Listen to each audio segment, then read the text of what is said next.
Well, happy Wednesday. Oh, it didn't even log me in all the way. I'm trying to get there. So pull up Canvas, sorry. Thought I was ready. I think we should be in pretty good shape to finish up arrays and vectors today. Uh, we got through almost all of it last week. We're leaving a couple things for this week here. And we'll do a little more practice. We pull up Visual Studio.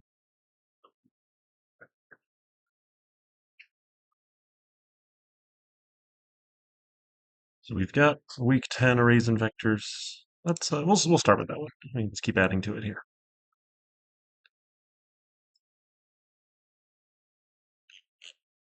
All right. So we looked at having like these parallel vectors so we could store information and then the indexes would match. I think is where we left off here. So other fun things we can do with vectors here. And again, you can do the same thing with arrays, but if you're passing them into functions, you just have to also pass the size. And I think it's a little bit obnoxious here. So something we might be able to do is say, hey, I want to get an integer value of the max value given a vector of type int here called numbers. So if you give me a vector of numbers, a list of numbers here, I'm going to tell you which the largest value is, right? So to do that, we need to look at every number, right? So if someone just reads off a list of numbers to you, what are you doing in your head to figure out which is the biggest number? So if I say 7, 2, 29, 5, 30, 24, 9, well, what happened in your head to figure out what the biggest number was?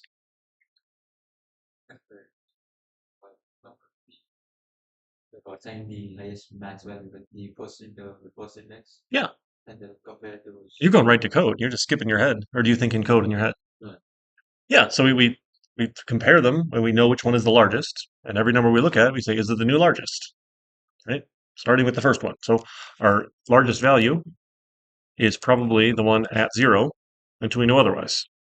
Right? And then we're going to loop all the way to the end here. So for index is 1, right? We don't need to start at 0. You could, if you want to save some typing, do the regular loop here and just say, for value, int value in numbers.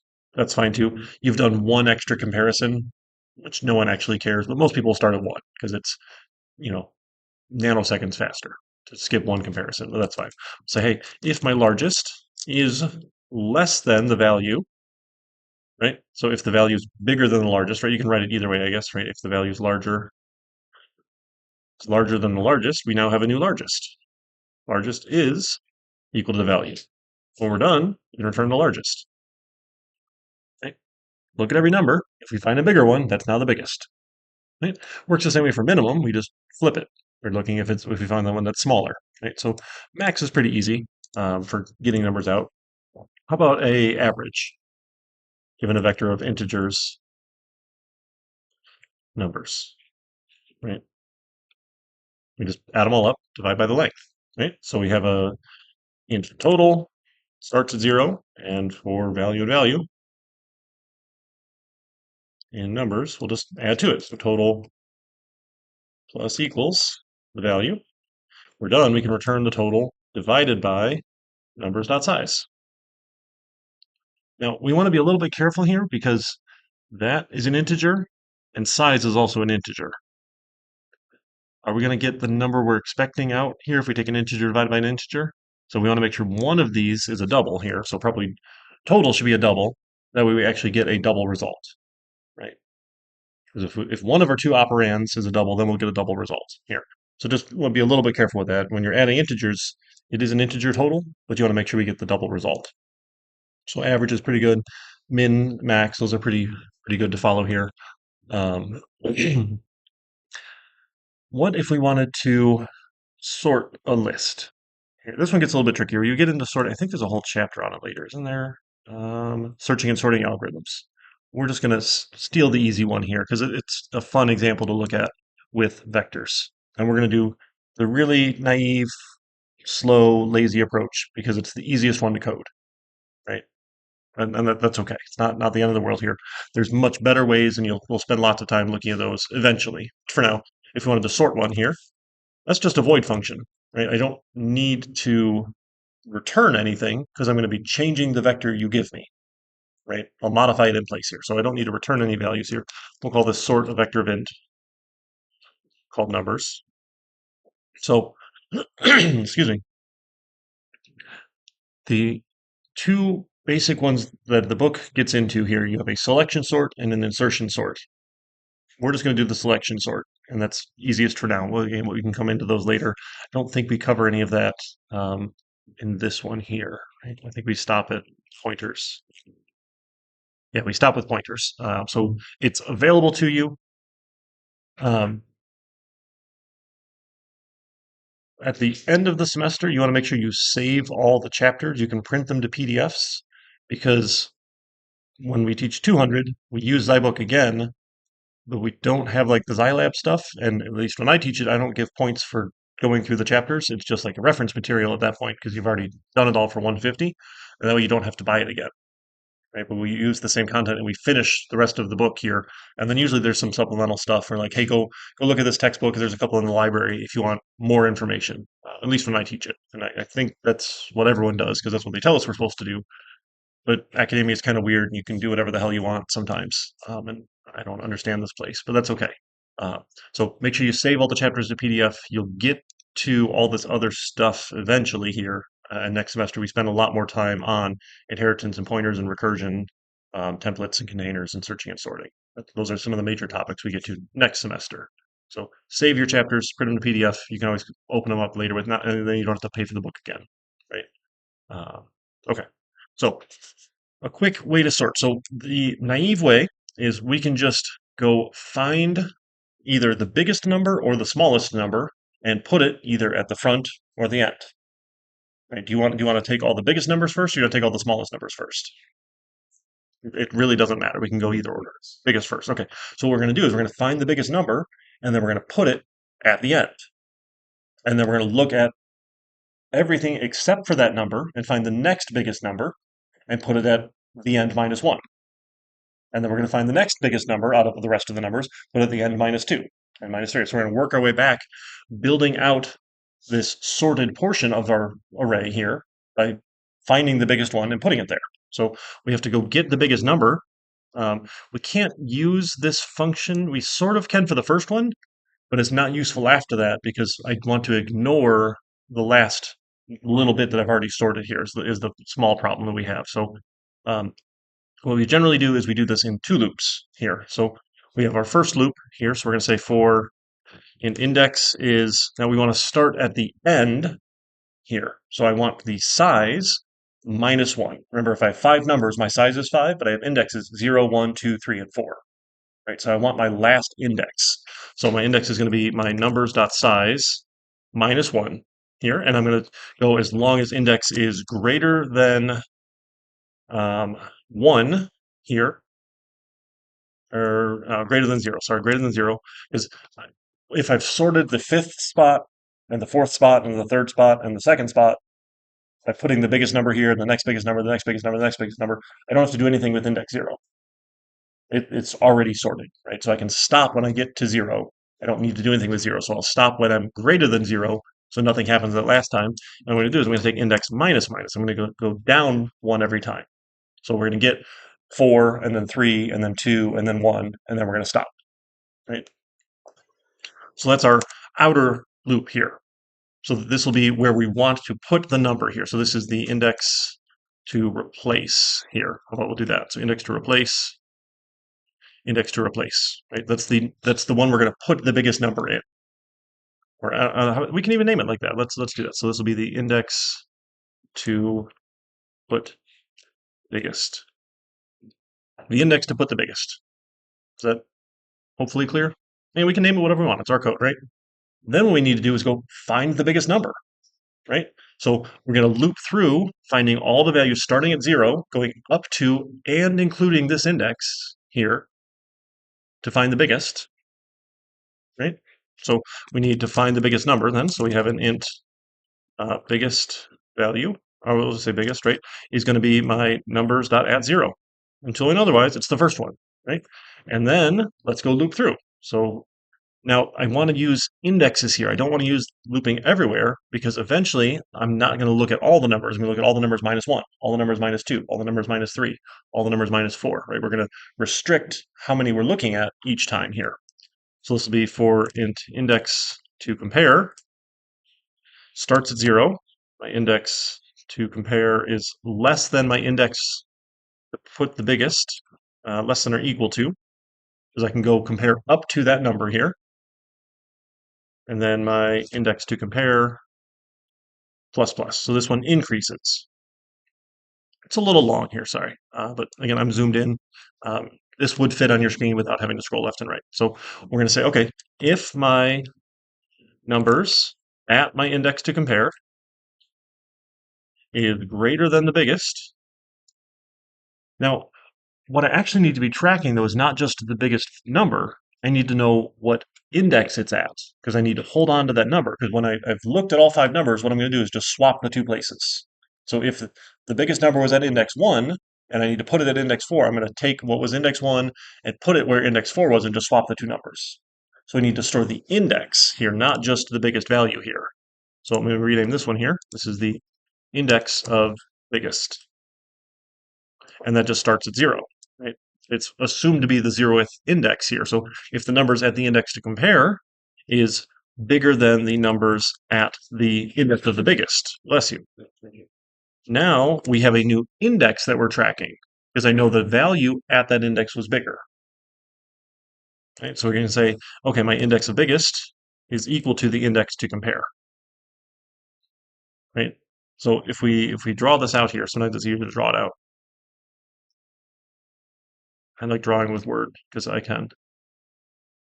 So if we have, so shout out 5, oh my goodness, 5 numbers for me here. What number should we try? 6, 6, 7. 7. All right, who's going to do it? Come on, somebody. My teenagers would be proud. No? Okay. No. It's dying soon now that all the old people are onto it, right? It's not fun anymore. It's like, hey, even Stephen Colbert does this. Oh, goodness. Please don't. All right, what else? 8, 8. Give me someone smaller. 2, 2, 4. 4. Okay. So our first loop says, okay, we're going to start here with index number 4, right? So we have indexes 0, 1, 2, 3, and 4. So we're starting with index 4 because that's where we're going to put the biggest number.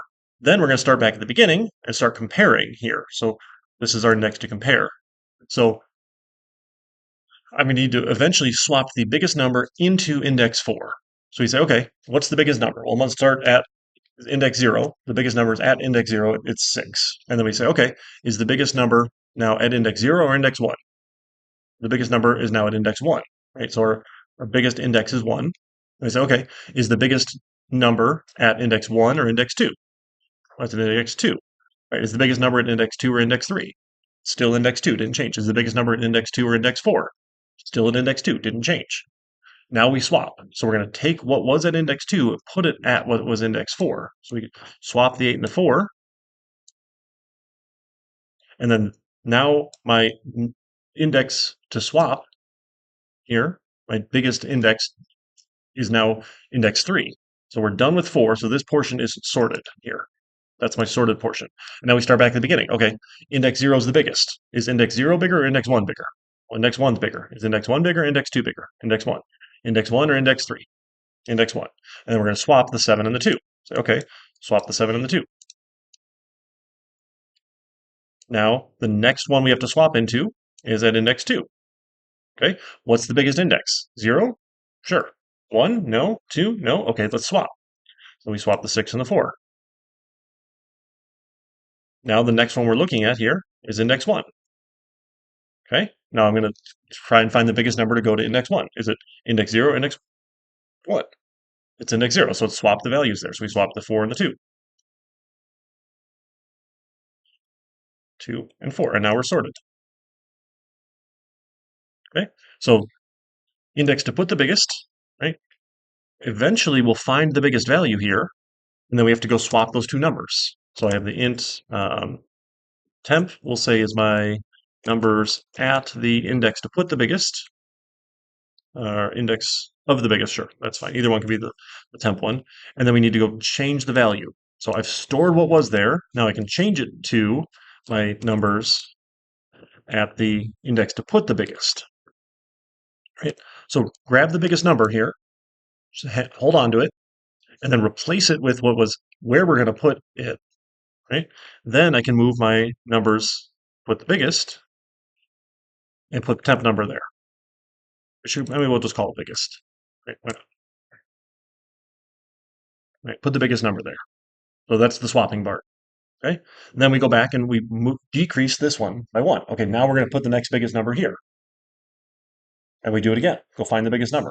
And then we go to the next slot, find the biggest number, go to the next slot. So the problem with this is it's incredibly slow. Because if you've got 100 numbers, we had to do 100 comparisons, and then 99 comparisons, and then 98 comparisons, and then 97 comparisons, and 96 comparisons, and 95 comparisons, right? And you've gotten far enough in calculus, you know the shortcut for how long that's going to take, how many operations it is total. It's n times n minus 1, right? Yeah. Yeah, obviously. We learned that one from calculus. So n times n minus 1, right? If you do something, Yeah. not factorial, because they're not multiplying, it's just plus, right? So 100 plus 99 plus 98 plus 97 plus 96 plus 95 plus 94 plus 93, right? That's our shortcut. So it's incredibly slow, but relatively easy to understand, right? Find the biggest one, put it at the end. Find the next biggest one, put it at the n minus 1, right? So it's a quick, easy sort here. So we'll call this one our selection sort. Now, problem with this one is if the array or the vector is already sorted, we still have to do that many comparisons because it still has to look at all of them and be like, oh, okay, you are the biggest number. Yeah. And if it is, it swaps with itself. Right? If the biggest number was at the last index, it swaps with itself. Nothing really happens, but it has to do all of the comparisons anyway. Okay. Excuse me. The other kind of sort, which is a lot of fun here, is a insertion sort. So we're going to um, slowly move the numbers into sorted order. We're going to insert them into the position in the sorted portion of the list rather than selecting the biggest and moving it. It's not all that much different, but it's a little bit different here. So we're going to call this one our insertion sort. Given a vector of int, we'll call the numbers. Hey, you know what? Instead of commenting that, I'm just going to call it selection sort. Look at that. And then I don't need a comment telling you that's a selection sort. Isn't that so much nicer? Comments are stupid, in my opinion, right? When you get to the next class and someone tells you have to put comments in, just smile and nod. Don't tell them Eric thinks they're stupid. That doesn't go well for me. Doesn't go well for you either. Uh, so the insertion sort, excuse me. The idea here, let's maybe 5 numbers again here. Let's do a different list here of numbers, and we'll work through the insertion sort. So give me 5 numbers. 3. All right, 3, Uh, 5. 5, 1. 1, 8. 8, 6. 6. Sorry, I heard 6 first. Okay. So the insertion sort says we're going to make the sorted portion larger by inserting numbers into the sorted portion. And what we can do is we can say, okay, I know the first number is sorted. Now, all by itself, this is now the sorted portion of the list here. So all I need to do is grab the next number and put it in the correct location in the sorted portion. And to do that, all we need to do is start swapping. So if it's smaller than the number before it, we just swap their places. So is 5 smaller than 3? No, we're done. So now my sorted portion is here, right? I have 2 numbers sorted. Okay. And then we go to the next one. Now we need to insert this value into the sorted portion. And all we do is we start swapping it backwards until it's no longer less than the number before it, or it reaches the end, right? So is 1 less than 5? Yes. Okay, so we swap 1 and 5. You say, okay, here's the 1, here's the 5. Is 1 less than 3? Yes. Okay, so we swap 1 and 3. 1 and 3. We got to the end. We're done. So now my sorted portion is 3 numbers long. I go to the next value. Is 8 less than 5? No? Okay, so we're done. Now it's sorted. Is 6 less than 8? Yes. Okay, so we swap. So we say, okay, let's move the 6, move the 8. Is 6 less than 5? No? Okay, it's done. Now my sorted portion is the entire list. We reach the end. So with this one, if the list is already sorted, it's much faster because all it has to do is say, okay, do you need to swap? No. Do you need to swap? Do you need so the fastest it can run is, if I've got 100 values, it's 100 comparisons. How often do you get a sorted list that you have to sort? Not very often. So it, it doesn't matter that much here. But in general, this is a better performing sort than the selection sort. In general, if it is reverse sorted, then it takes just as long as the selection sort because every number has to compare itself all the way back in the list here, right? So the 1 has to compare itself all the way back to the first position, or this direction, right? If 1's at the end, it has to come all the way back to the start. And the 2 has to come all the way back to the start. And 3 has to come all the way back to the start. It's slow if it's reverse sorted. But in general, this one's a little bit better here. So we're going to start with the index to sort here. So we're going to say for int index to sort starts at 1, right? Because we know 0 is already sorted here. And we're going to do that as long as the index to sort is less than my numbers dot size, right? We got to go all the way to the end here. Take my index to sort plus plus. Okay. Excuse me. Now, if it's less than or while it's less than the value before it, we want to keep on going, right? We can use loops here, and usually the loop is easier because you use the indexes here. Um, so we're going to start at the index we're sorting here, and we're going to go down to 0. Actually, we don't even need to get to 0, right? We just need to get to 1, because if I swap with index 0, I'm done. There's nothing left to do that. So we're going to say for my int, this is the index to swap, starts at the index to sort, index to sort. So starting at the index we're going to sort, we're going to start decreasing here if we need to swap here. We'll go while our index to swap is greater than 0. We take our index to swap minus minus. And we only need to do this if the value is less than, right? Then we need to swap. Otherwise, we can stop this loop here. So that's why the while is sometimes a little easier.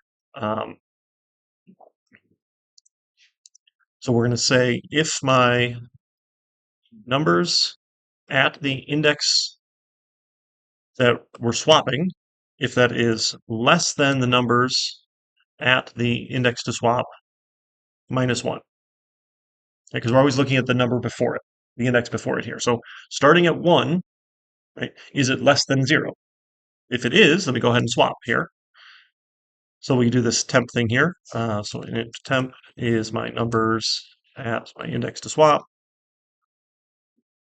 And then take this one, assign it that value. No, sorry, take this one, assign it that value. And then we'll take the number here and assign it temp. Right, so it swaps them.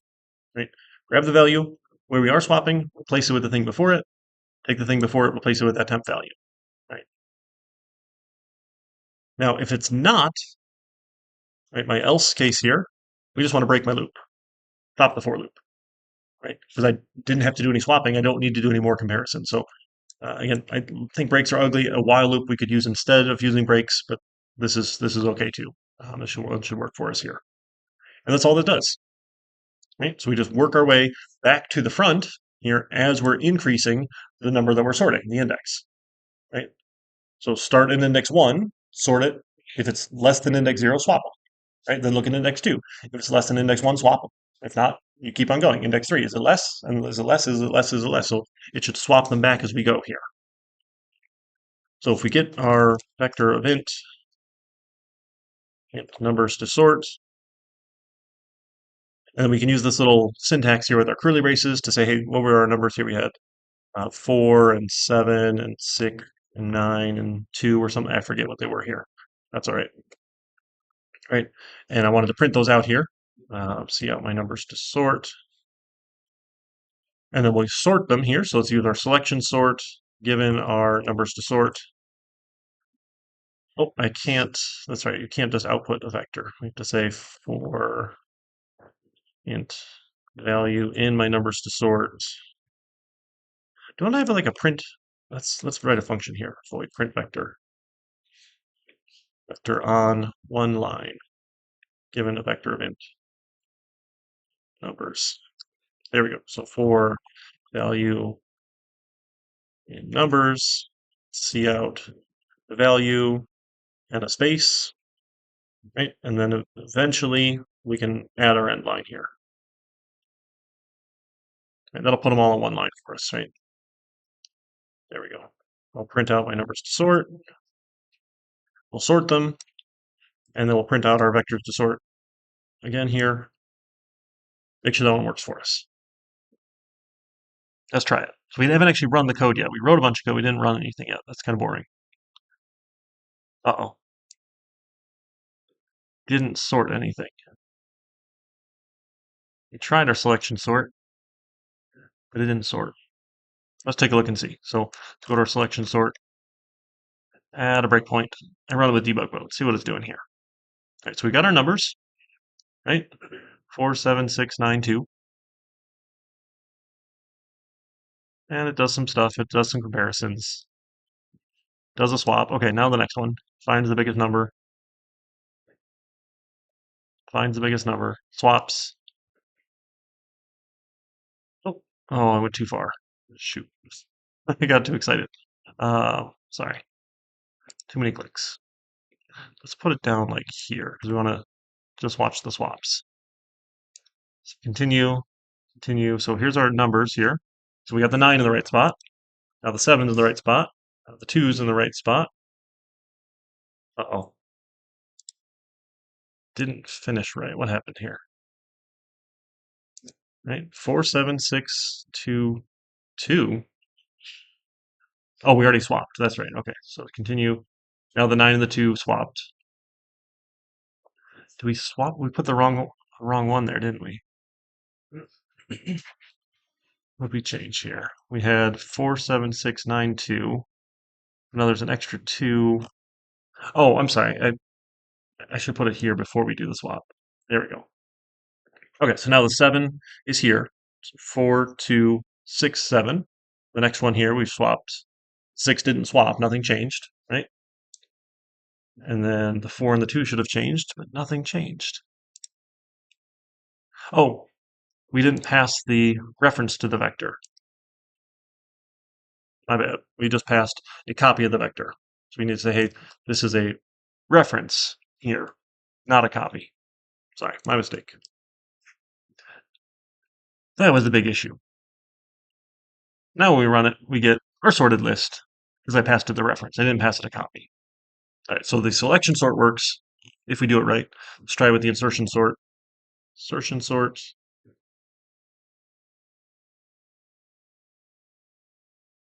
2, 4, 6, 7, 9. It worked. All right. So we're able to sort our vector here, right, using the selection sort, the insertion sort, getting indexes, swapping values here, having some fun with them. All right. The next little bit here, so this was a whole bit to do the swapping new variables here. Right. Another fun thing we can do is you can make an array of arrays or a vector of vectors. These are my favorite here. So a vector of vectors, again, I prefer, you can use the array of arrays. That one works too here. What we're going to make, let's make a board here. So we can have a vector of type vector of type char. So it's a vector of vectors of characters. So we like to think of these as rows and columns. That makes life easiest.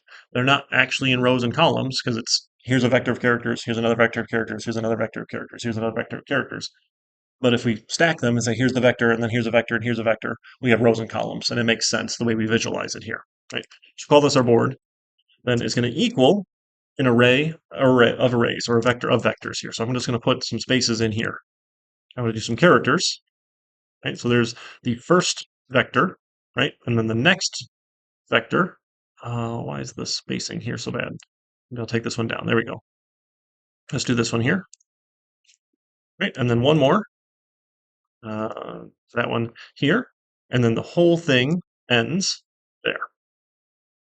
Those didn't line up nice at all. Goodness. There we go. So the first item at index 0 of the outer vector is another vector with 3 spaces, right? So to get at one of those positions, I'm going to say the board at 0 gives me row 0 dot at 0 gives me column 0, the first item there, right? 0, 0, right? This one is 0, 1. This one is 0, 2. This is 1, 0, 1, 1, 1, 2, 2, 0, 2, 1, 2, 2, right? Row 2, column 2. Again, they're not actually columns, but it's easier to visualize this way here. So we're going to start a board here. And if we wanted to play tic-tac-toe, we can play tic-tac-toe, right? We can play as long as the game's not over. And that's sort of how you play tic-tac-toe, right? So while not game over, given the board, well, let's keep on playing here, right? And we probably have a whose person turn it is, right? So turn or current player, a char for current player. X usually starts, right? So if X be the current player, and while the game isn't over, let's make a move, right? So let's mark board, and we'll tell mark board who the current player is, and we're going to pass the board. And we're going to make all these functions pass values here, right? Using globals is a little bit messy here, so we're going to pass all of our stuff here. We'll mark the board, right? After we mark the board, it goes to the next player, right? So then, now, most people would say if the current player is X, then the current player becomes O. Otherwise, the current player is X. If you copy paste from ChatGPT here, your code will look like this. So current player equals X if my current player is equal to O, otherwise X.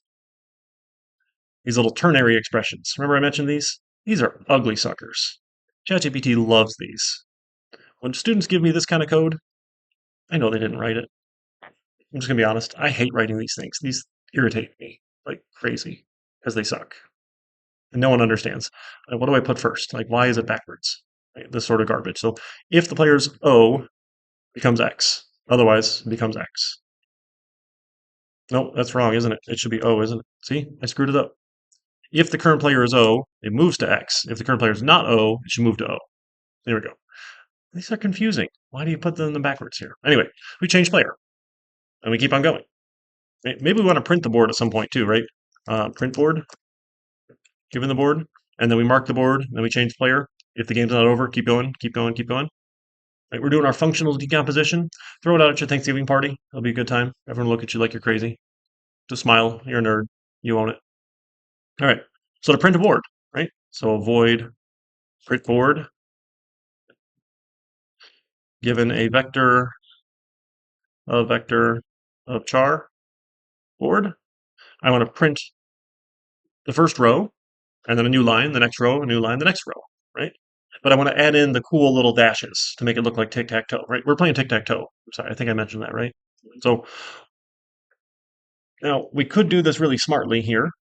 We don't really need to do a bunch of loops here. It's not all that helpful to do a bunch of loops here, so I'm not going to bother. So we're going to say I want to see out my board at 0 dot at 0, right? Here's the first one, right? And then I want to add a pipe character to make the little straight lines here, right? And I want to add 0, 1, another pipe character, and I want to add 0, 2, and then I want to add an end line, go down a line. Then I want to output a bunch of dashes here. I think it's 5, right? 1, 2, 3, 4, 5, right? With the character above, the dash, the character above, the dash, the character above, right? And I want to do this again for row 1, and a new line. and line. All right, so now it's row 1, row 1, row 1.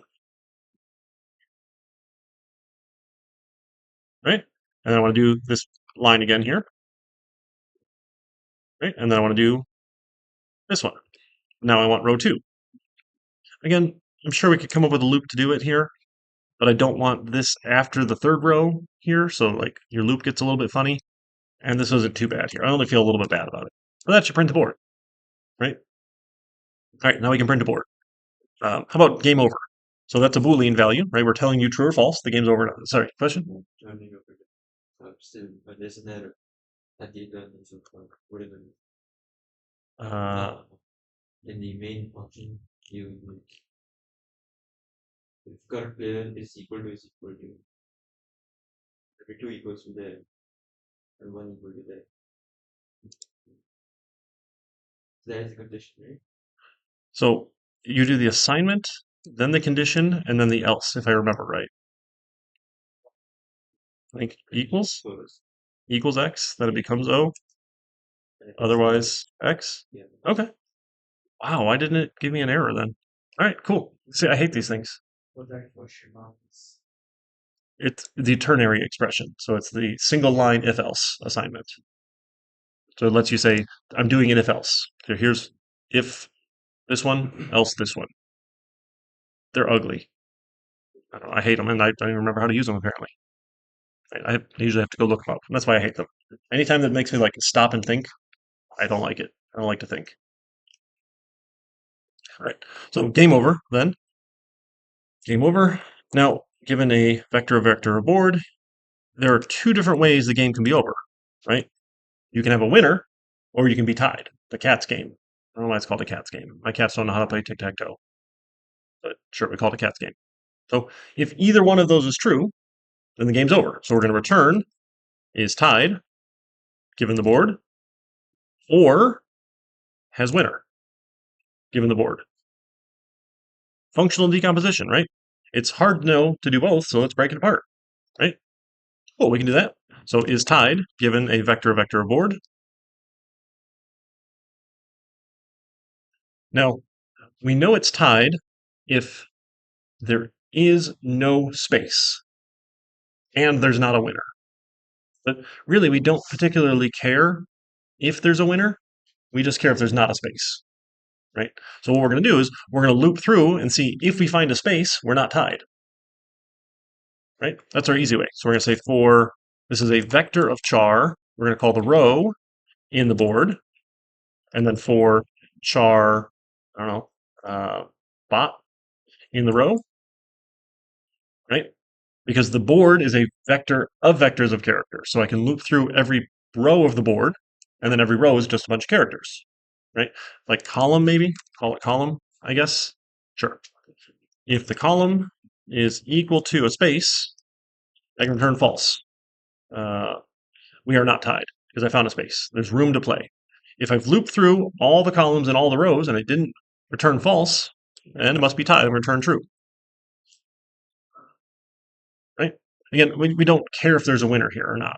Right? This doesn't check for winner. We're just being lazy here because our game. We were just saying game over. We're going to assume when we print the board, you can tell if there's a winner or a loser. Right? We don't need to say someone won or game over. It got tied. We're assuming people can figure that out here. All right. Then has winner. Has winner given the board. Sorry, a vector of char for the board here. Now, this one you can either win by row, you can win by column, or you win by diagonal. Right?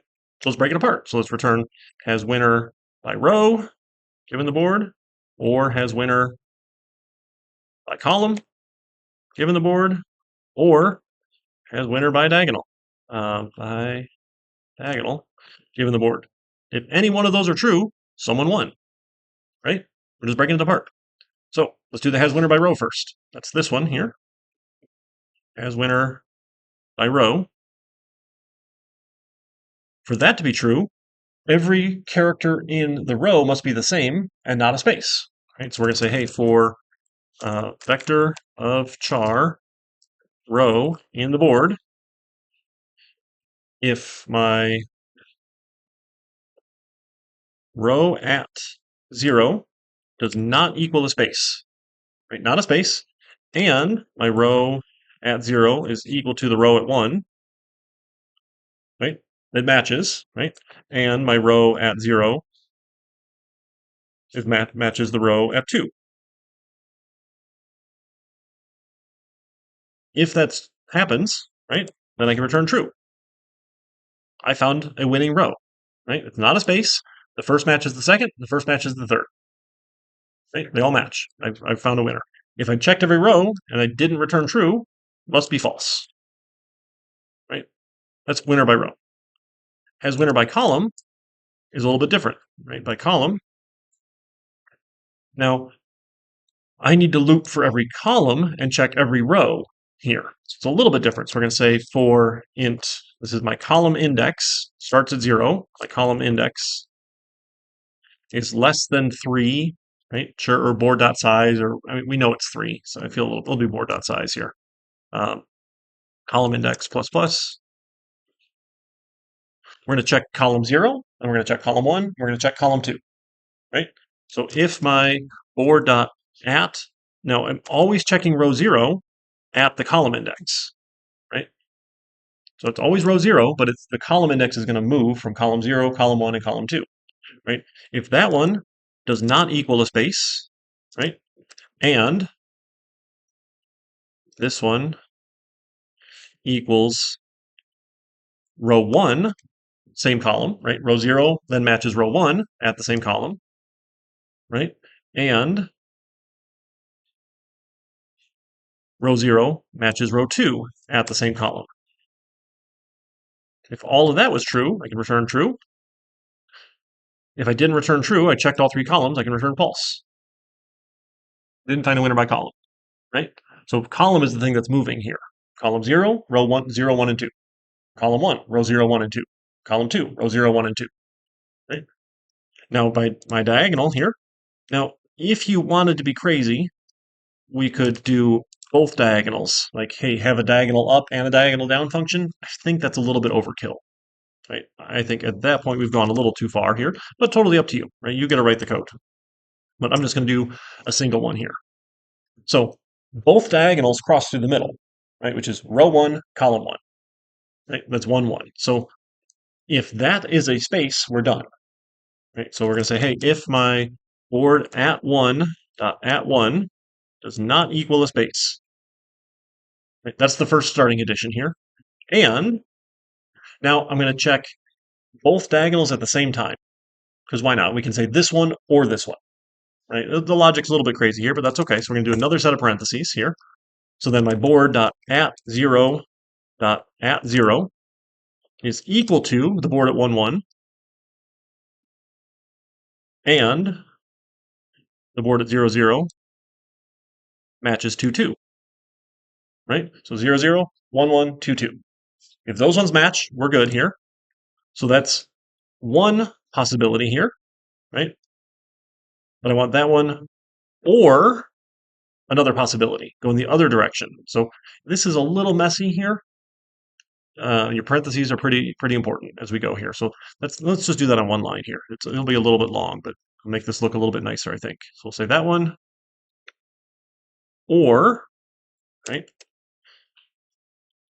Then my board dot at row 0, column 2, right? Still row 0, but I want this one over here. Does it match this one? Does it match this one? Right? Does that one match the board at 1, 1? Right? Goes through the center. And my board dot at 0, 2 at 2. Does that one match the board at now column row 2, column 0? Right? That's the other case here. So center is not a space, and 0, 0 matches 1, 1 matches 2, 2. Or center is not a space, and 0, 2 matches 1, 1, and 0, 2 matches 2, 0.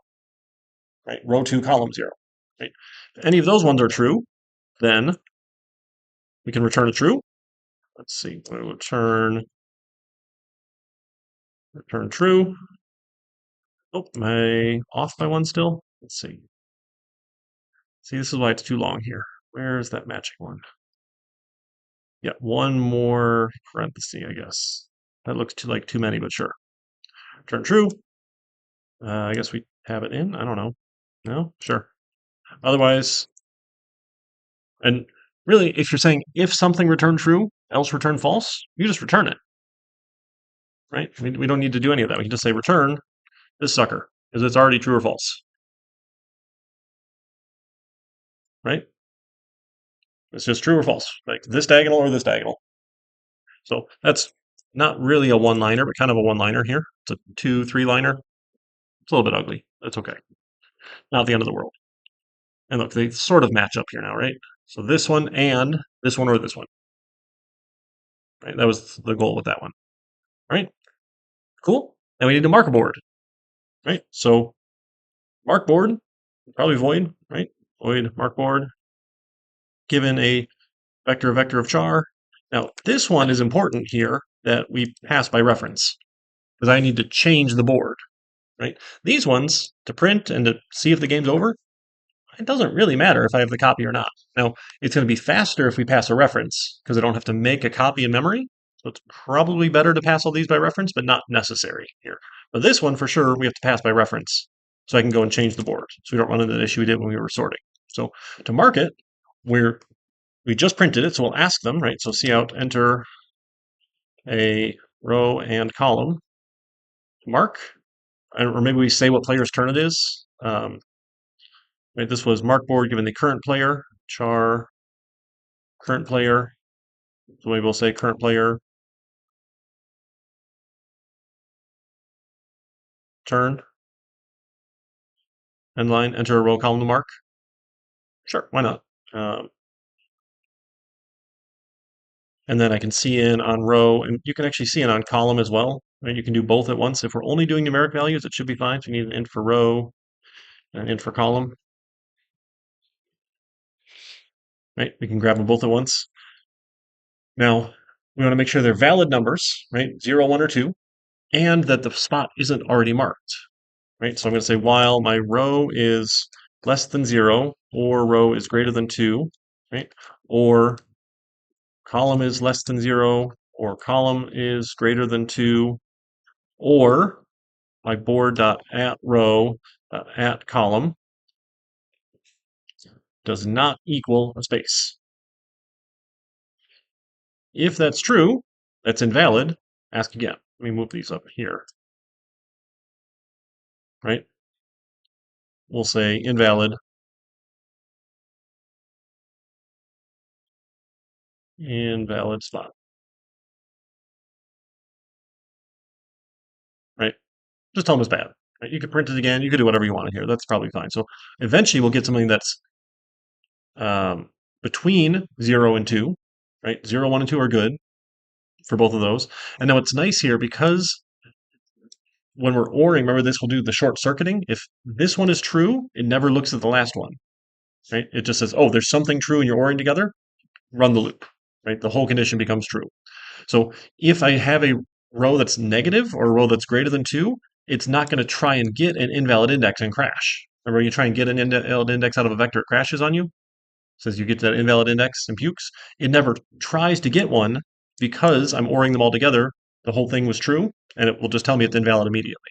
Right? So I don't have to do that as a separate check, which is nice. Right. Assuming all that works, then take my board dot at the row dot at the column, and I'll assign it the current player. That's it. Right. Once I get a good entry, mark it. Then we can keep on going. Right. Current player changes. Is the game not over? Keep on going. So I guess at the end we should probably print the board one more time here. Right. Should we try it? We'll see if it works. This is our first run here. Writing a bunch of code. All right. Here's our board. X's turn. I'll let you guys go first. And if you can beat me at tic-tac-toe, you get immediate A in the class. Regardless, if you can beat me. Really? Sure. If you can beat me at tic-tac-toe, have it. Okay. Top right. So what row and what column? What row index is that?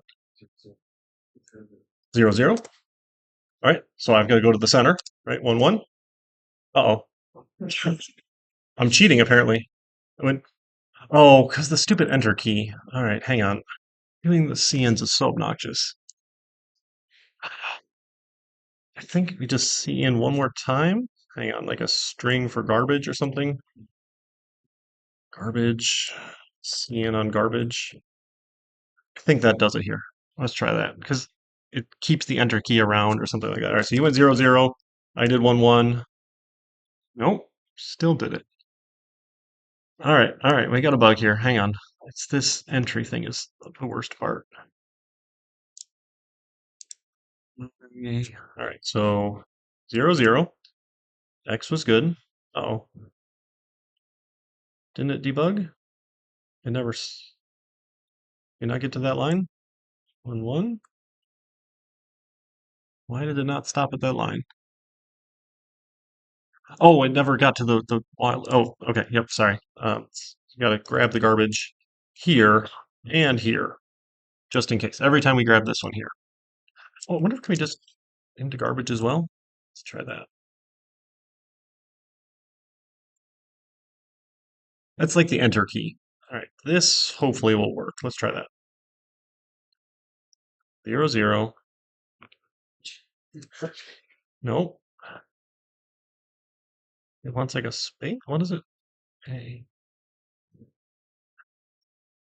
hate inputs. It worked the first time, but not the next time, right?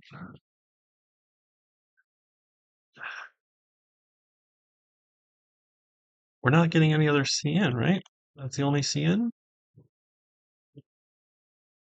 Row and column.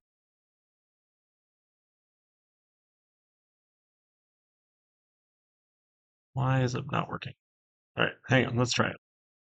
Continue 0, 0. All right, now we're back. So we did 0, 0. Now once more entry. We should actually do it here. That's where we should break. There we go. Excuse me. 1, 1. Now we're back to here. Row 1, column 1. Yep. Mark the board. Current player moves. Game's not over. Print the board. Mark the board. Step into. Current player's turn. Get row and column. Now row is nothing. Column's nothing. Oh, did we do the marking wrong? So I think I copy pasted bad. That's a copy paste error. It wasn't a bug with the input. It's a copy paste error. Crap. All right. Um, so row 1, column 1, row 1, column 2. All of these. I did it wrong on all of them. You guys, column 2, column 2, column 2. That's my bad. All right, let me take out my breakpoint here so it'll actually run. See? Okay. 0, 0, 1, 1. O's turn. Did I do my comparison wrong? If the current player is O, it goes to O. Otherwise, it's O. I did. I was going to take too many turns. So I hate ternary expressions. No? Wait. If it's X, it goes to O. Why did it stay at O? Current player is X again.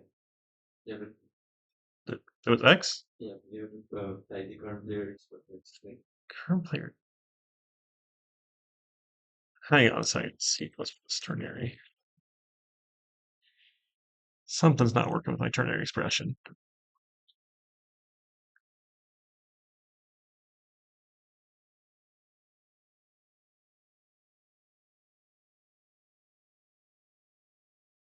Equals this question mark that. Current player equals.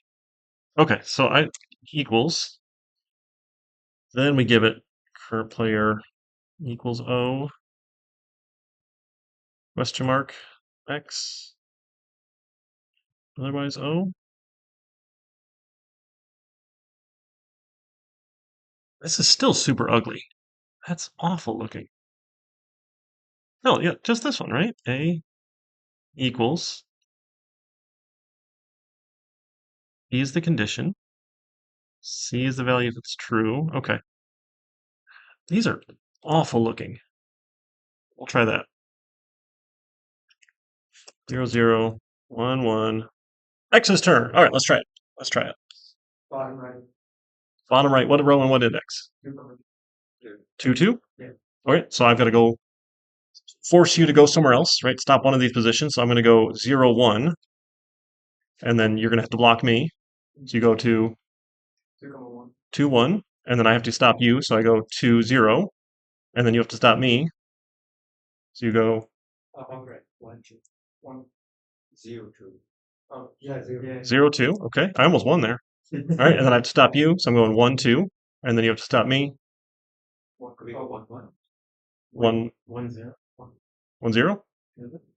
Oh, it's yes, 1, 0. Yeah, 1, 0.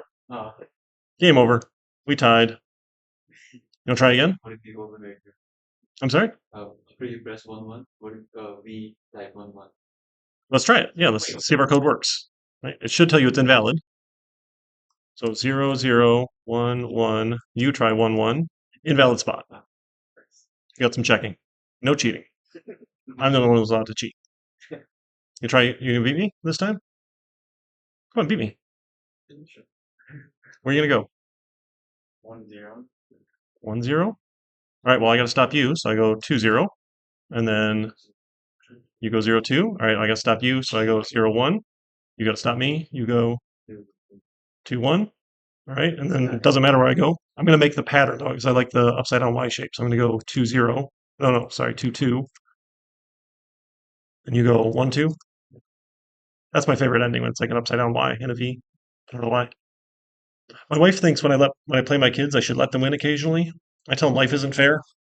Kids have never beaten me at tic tac toe. I don't know. They think it's not fun anymore. It was never fun. Tic tac toe was never fun. Right? Spoiler alert. It's never fun. It's impossible. It's fun when we win. If someone, you just can't win though. It's a terrible game. Now, Connect Four is fun because the person who goes first can always win. It's solved. If you know what you're doing, you will always win as the first player. I don't know how it works though. I don't have the memory to memorize all the right moves, so I don't know how that works. So I'll play Connect Four, and sure. But chess is much more interesting. That's a good game. You can find me on chess.com if you want. Eric Chinesky, the only one out there in the world. I'm not very good. I'm not terrible, but I'm not very good. My brother beats me all the time. He was actually rated, which was fun. What are you rated as? Unofficially on chess.com, I'm like 11 or 1200. Um, I don't know. So it's fun. Chess is much more interesting. And then writing chess engines is really fun too. The team at chess.com was really cool. Like they do videos on some of their tech stuff that they do for their chess engines. It's really fun. I feel like that sort of stuff. And the new um, deep learning sort of train yourself here is really fun. Now, when they put together the challenge, though, it was really unfair because they had the former best chess engine in the world play against the deep learned, deep mind, I forget what they called it here, or Alpha Zero or something. They're like, look, it wins. The current one lost all the time to the new version, but they handicapped it because the chess engine is written to use an opening book. It's like the first 15 moves, everybody knows. You always here's the best move. You don't need to calculate anything. And they're like, for this test, you don't get to use that. They're like, that's how it was written. If you don't let it use that, it's going to suck. And they're like, oh, look, the new DeepMind is so much better. Okay, sure. Like, that's not an apples to apples comparison, but okay. So that sort of stuff is fun if you like chess, but a little bit trickier to write the rules. It's not just like print the board, mark the board. I mean, it is, but marking the board or moving a piece on the board has got a bunch of different options there, right? So, all right. How do you feel about arrays and vectors? Again, I've used vectors for everything because I just like them so much better. An array will do the exact same thing, but it is fixed in size. For tic-tac-toe, we know it's a 3 by 3, right? You don't have any advantage of using a vector here. I just prefer vectors. So I always use this crazy at notation instead of the square braces. You can still use square braces with vectors if you like, right? But you don't get at with arrays, the at notation. That's all. And arrays can't tell you their size like vectors can. That's why I like vectors. Okay, that's just my personal preference here. I think they're easier, and I'll use them all the time. Okay, but would be the exact same thing with arrays. We just change some of our syntax around. All right, we're feeling pretty good. All right, we're still working on the project, right? How's that going for you? Project 3. Okay, all right. The parallel arrays is going to help, right? where we have multiple things stored at the same index in different arrays. Right, that'll make life easy for you. Right, if you know how you want to read the file, you write the file to match. If you know how you want to write the file, you read the file to match. Right, you pick whichever format you prefer. Go for it. Right, pick one, and both have to do it. Um, but should go relatively well. So come next week, we'll get into objects and classes, solve project 3, and we'll talk about the final project that we're working on here. Um, Now, we don't have to work in pairs for the final project here. It's not one of our objectives. If you'd like to work with a partner, I'm open to it. I think it's a better experience. Turns out working with someone else actually makes more work for you because like you have to coordinate. So you do the exact same project whether or not you do it solo or with a partner, but the collaboration takes a little bit more time, energy, and effort sometimes. Both people will submit the same repository. Yep, yep. Um, excuse me. So I'd recommend you use Git. You don't have to. Some people email files back and forth. Sure, it can work. Whatever's up to you. Git has some weirdness here if you both modify the same file at the same time. So cause a little bit of headache sometimes. Sorry, my sugar's high. Um, and so we'll get into object and classes, get into pointers, things you break. In the review week, we got to come back and pick up this last topic here using UML activity diagrams. That's just some supplemental stuff here. All the other things, hopefully, right, this use case and activity diagrams we'll get to during the review week. Um, Recursive procedures we'll get to. Don't have the chapter on recursion. I guess we'll probably do that in the review week as well. That's pretty quick. We're just writing some real basic ones for that. Um, C++ is still modern. People still use it all the time here. Um, can you edit, compile, and execute programs using an integrated programming environment such as MS Visual Studio? I feel like we've gotten there. So in terms of our objectives, we're getting there here. Um, but we'll get to these UML. This is drawing pictures to show what we want to do. Sounds kind of silly, but it's really worth a lot of time when we design solutions. It makes it easier to write the code. So UML is a popular tool for that. Yeah, we're doing pretty well. So don't forget about the Zybooks. That'll be due Monday, right? And then we'll move on to the next chapters and go from there. Awesome. Next Wednesday, right? Let's see what it says. Uh, yeah, the 12th. Yeah, a week. Yep. Awesome. All right. Thanks, folks. I'll see you Monday.